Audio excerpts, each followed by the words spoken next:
Widgets are used to manage dynamic content feeds, and you can see here on the home page of Dirty Feet, it's using many different types of widget all on the same page. You can see the page has a photo gallery, it has an event slider, a video slider, and it has a directory of performing artists known as Dirty Feeters. So this is how we set it up. In the editor, each content feed was created with a widget. You can see that the first one is a photo gallery showing images that are tagged with home gallery. And the second is a multi-slider, often called a carousel, showing events that are tagged with out of the studio. And next is another multi-slider for videos, this time tagged with the right foot and reel. And finally, this one is another multi-slider showing a directory of artists. And this time we have pages tagged with Dirty Feeters. Well, that is all we need to know to manage widgets. First, you choose the type of widget, like multi-slider, slider, or grid.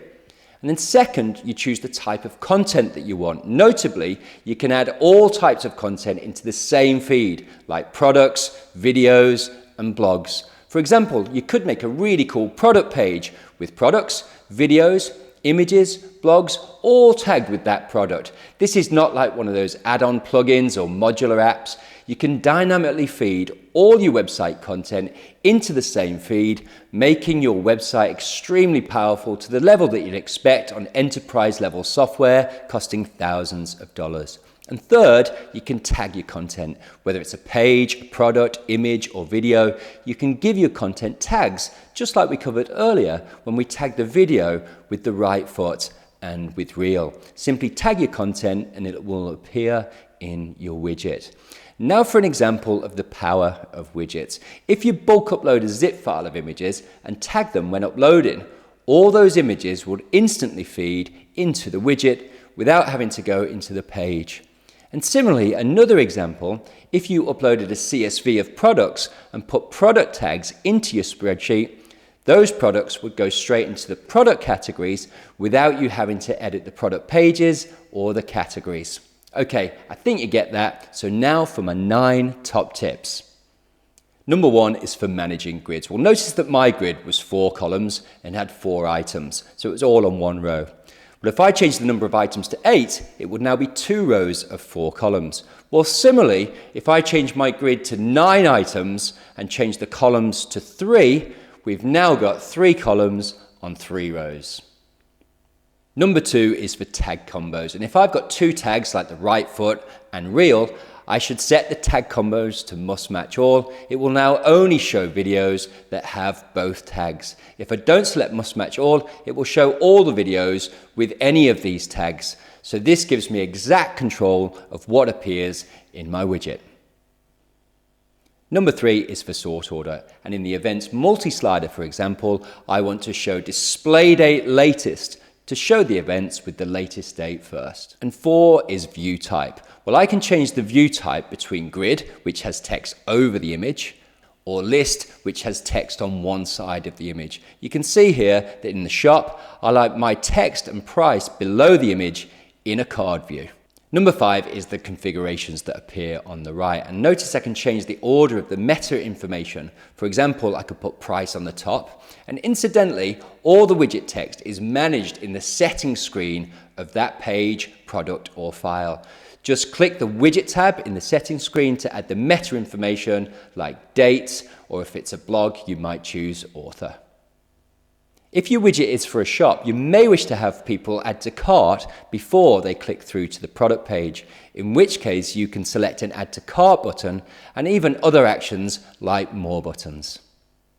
And 7, I can force the height to be taller. For example, I could make the carousel full height. And 8, I can adjust the gutter width or remove it altogether. And 9, I could choose one of the hover effects that we set up earlier in the session. So now let's bring it all together. And back on the homepage of Dirty Feet, we have our Netflix style reel. Well, we can click on the category page of Out of Studio. And here you can see we have a tall banner with a read more block dropped in on the left. Our widget here is 4 columns with a 4:3 aspect ratio. And the meta information here is showing the date and is using the author field to show the choreographer. If we click into the page, we can see a video of the event at the top, and note the multi-slider at the bottom of the page acting as a category navigation back to see more events. Well, back on the home page, we can click into the artist category page, and this time it's set to 3 columns with the aspect ratio as square, and again using the same hover effect. If we click into the page on the right, you can see a photo gallery for the artists, and we have a multi-slider at the bottom for related artists. Now, up in the header, we can click into the shop to see the shop category page is set with 3 columns and is showing the price. Now, something cool for a category page, there are lots of category pages in the layouts drawer for you to choose from. But to bring all this together, I'm going to set up a mix widget showing the artists, productions, and the shop in the same widget. Well, this is a mix widget, and it's showing pages for artists, it's showing events for the productions, and it's showing products for the shop. The aspect ratio is square, and since there's a lot of items to show, I'll choose 5 columns and make the height 500 pixels. So now we've had a good look at category pages, it's a good time to move on to setting up your online shop. And at the end of this video, we'll be looking at how to use an AI shop bot to help your customers with finding products and getting order updates.